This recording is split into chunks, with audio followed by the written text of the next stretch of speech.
Over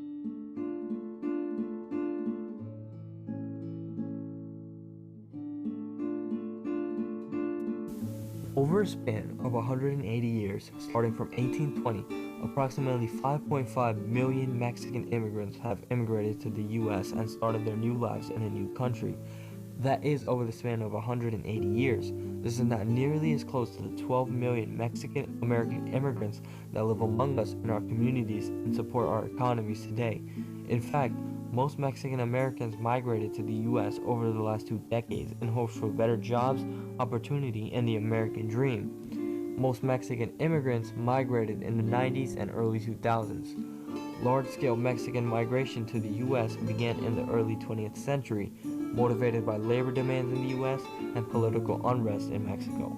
The laborers brought over to the U.S. were treated very poorly, with poor working conditions and little to no housing and no insurance.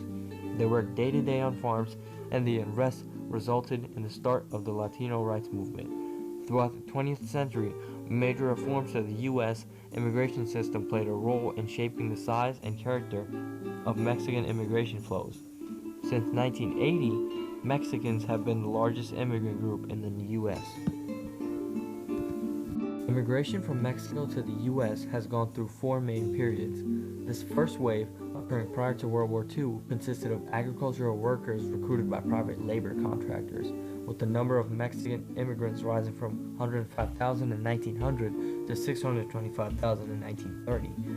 The Bracero program from 1942 to 1964 started the second wave, also consisting mostly of agricultural guest workers.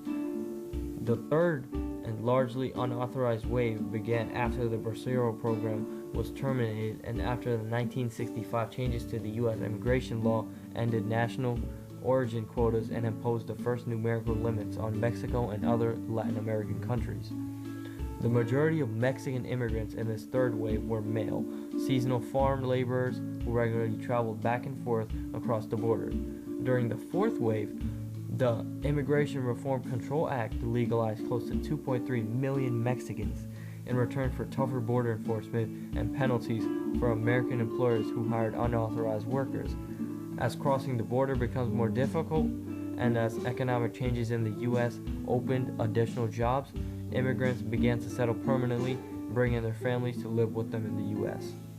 During the Bracero program, Mexican American immigrants were brought over to the U.S., mainly to California and in the Los Angeles area.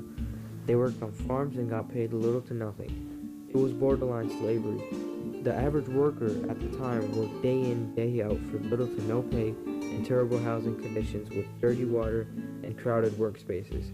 Workers often worked in the sun with extreme heat and had no rights or insurance to protect them. Farm owners would often have longhouses to house close to 200 workers with bacteria and disease surrounding each other. It didn't take long until Mexican immigrants started protesting on farms for their rights, higher pay, and cleaner workplaces.